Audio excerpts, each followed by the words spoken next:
Então, pessoal, como a gente estava falando, os átomos de carbono, eles são alinhados aí verticalmente com o carbono quiral aqui no centro, como vocês podem observar. Além disso, os átomos de carbono nessas moléculas, eles são numerados aí, iniciando-se com o grupamento aí aldeído ou com o grupo carboxil aí terminal, que está aqui indicado para vocês de rosa, né? Então, a partir aí do número 1, certo? Ao 3, então do topo aí, que é o número 1, ao 3 aí, que seria em relação à base, como eu estou indicando aqui na imagem para vocês. Então, quando apresentado aí, como a gente está apresentando dessa forma, o grupo R aí, que seria dos aminoácidos, nesse caso aqui a gente está colocando como exemplo a alanina, o grupo R de aminoácidos, nesse caso aqui a alanina, a gente está vendo que o grupo R dela é um CH3, né, é o grupamento metil, ele está aí sempre abaixo do carbono alfa, né? Então, de um modo geral, a gente pode dizer que o grupo R dos aminoácidos sempre estariam aí abaixo do carbono alfa. Então, como que a gente poderia resumir, né, de uma forma bem clara aí, essa nomenclatura de aminoácidos baseados aí na configuração absoluta do D e do L aí do gliceraldeído? A gente vai dizer que os L-aminoácidos, eles são aqueles que apresentam o grupo alfamino na esquerda. Então, como vocês podem observar, vou repetir aqui de novo, os L-aminoácidos, então, seriam aí aqueles que apresentam o grupo alfa-amino na esquerda. Se a gente for comparar aí com o L-gliceraldeído, a gente vai ver aí que a hidroxila dele também está aí voltada para a esquerda, assim como o grupamento, né, alfa-amino aí da L-alanina também está aí para a esquerda, então a gente teria no caso aí a L-alanina, de um modo geral, se for aminoácido, a gente teria aí os L-aminoácidos. Já aí os D-aminoácidos, como a gente tem aqui abaixo, a D-alanina, esses D-aminoácidos, né, como o caso aqui a D-alanina, eles apresentam o grupo alfa-amino na direita, como vocês podem observar aqui da D-alanina. Se a gente for comparar aí com o D-gliceraldeído, a gente vai ver também que a hidroxila dele também está para a direita, assim como a D-alanina, o grupamento alfamina, também está para a direita. Então, L vem aí de levógeno, ou seja, a molécula girando aí para o lado esquerdo, e D de destrógeno, ou seja, a molécula girando aí para o lado direito, ok? Agora, de um modo geral, a gente pode colocar aí que todas as proteínas são formadas por L-aminoácidos, né? Então, os resíduos de aminoácidos em proteínas são estereoisómeros do tipo L, né? A gente pode, né, dizer, e pautado na literatura, que os resíduos de aminoácidos em moléculas de proteína são exclusivamente estereoisómeros do tipo L.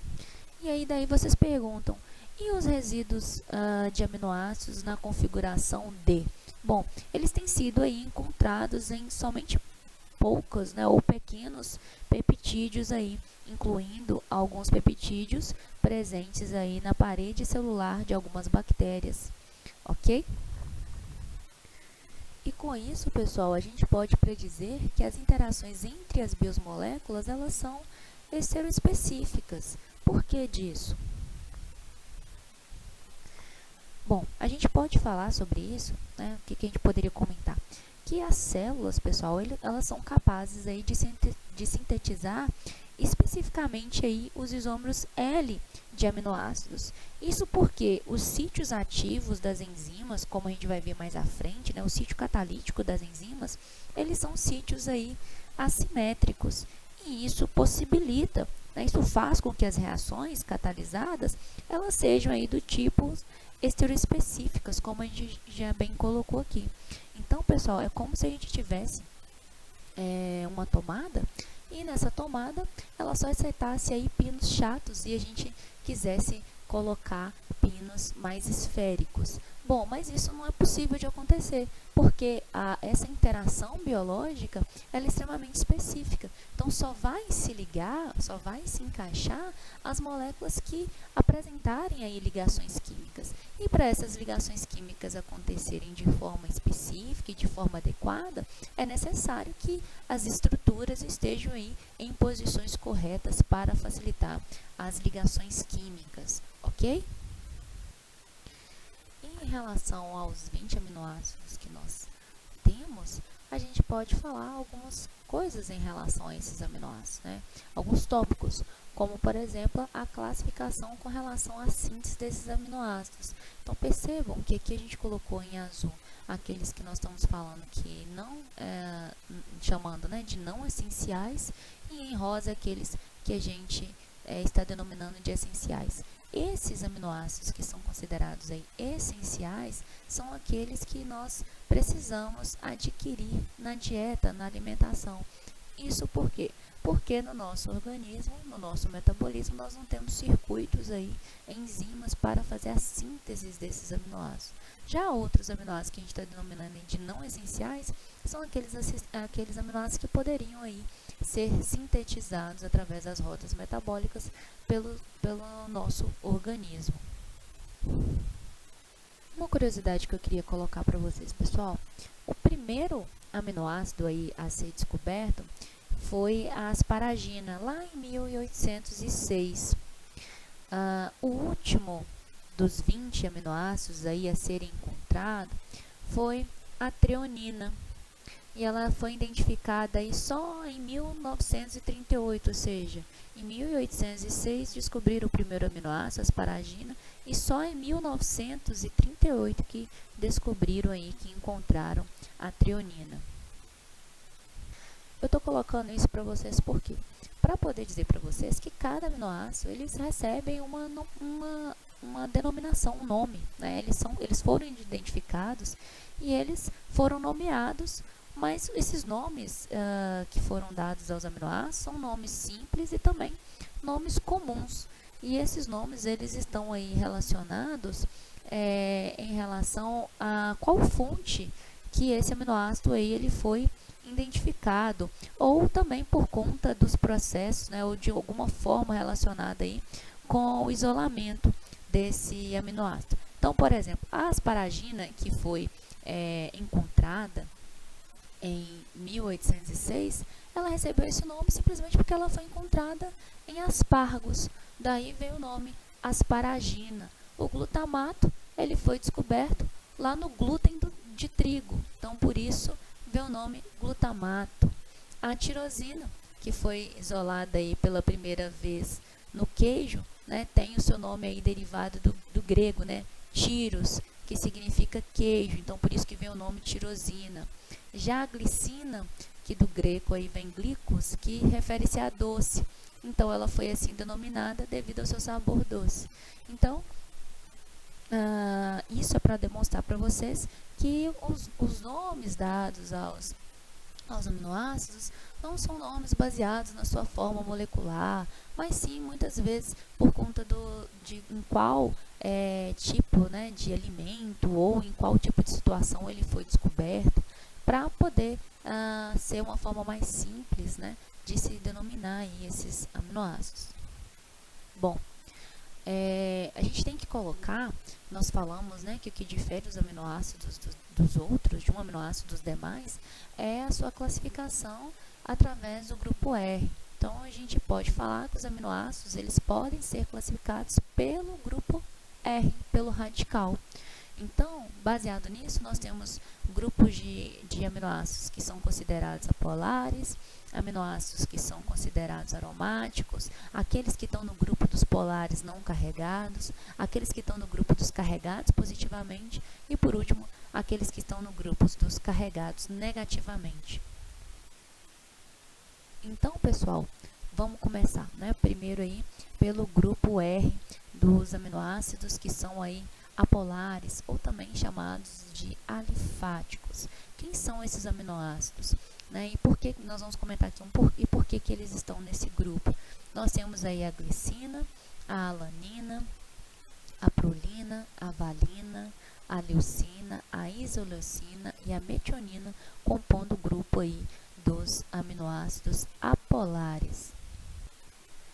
Então, se a gente está falando aí que eles são apolares, é a mesma coisa da gente dizer que eles são aí aminoácidos hidrofóbicos. Bom, o que a gente pode comentar a respeito desses aminoácidos ou até mesmo de cada um?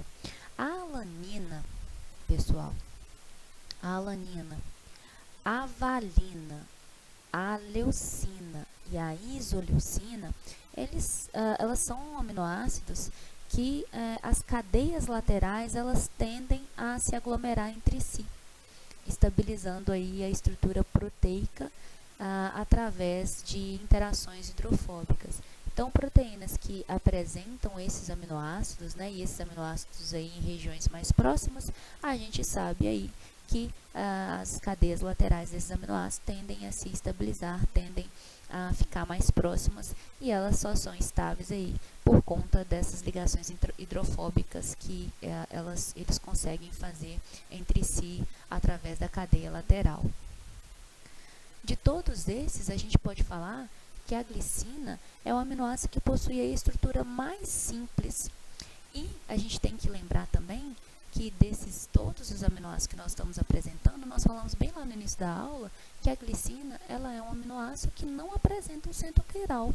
Por que ela não apresenta o centro quiral? Porque ela não apresenta 4 constituintes diferentes, uma vez que o seu radical também é um átomo de hidrogênio. E por conta da sua cadeia lateral ser um átomo de hidrogênio e ser um aminoácido mais simples, com a cadeia lateral bem pequena, ela não chega aí a contribuir de uma forma significativa para as interações hidrofóbicas. Isso por conta aí do átomo de hidrogênio, só para reforçar para vocês. Vamos falar um pouquinho da metionina. A metionina, se a gente for observar, na cadeia lateral dela, ela apresenta aí um átomo de enxofre. E normalmente os aminoácidos que apresentam o átomo de enxofre, então além da metionina, a cisteína, ela também apresenta um átomo de enxofre, né? Ela é um dos 2 aminoácidos que contém aí átomo de enxofre na sua cadeia lateral, pessoal. Então, isso significa dizer que esses aminoácidos que apresentam átomos de enxofre na cadeia lateral, eles possuem aí um grupo tioéster apolar e isso possibilita a formação de pontes de sulfetos, como a gente vai ver mais a seguir. Já a prolina, como a gente pode observar, ela apresenta aí uma estrutura cíclica, né, bem distinta aí dos demais aminoácidos. E essa estrutura cíclica, né, ela faz com que a prolina ela seja mantida aí numa conformação mais rígida. E isso faz com que ela tenha uma redução da flexibilidade estrutural quando ela está presente aí em regiões polipeptídicas, ou seja, em regiões onde a gente tem várias moléculas, vários resíduos de aminoácidos presentes. O termo, pessoal, alifático significa dizer aí que esses aminoácidos são apolares, ou seja, eles são hidrofóbicos.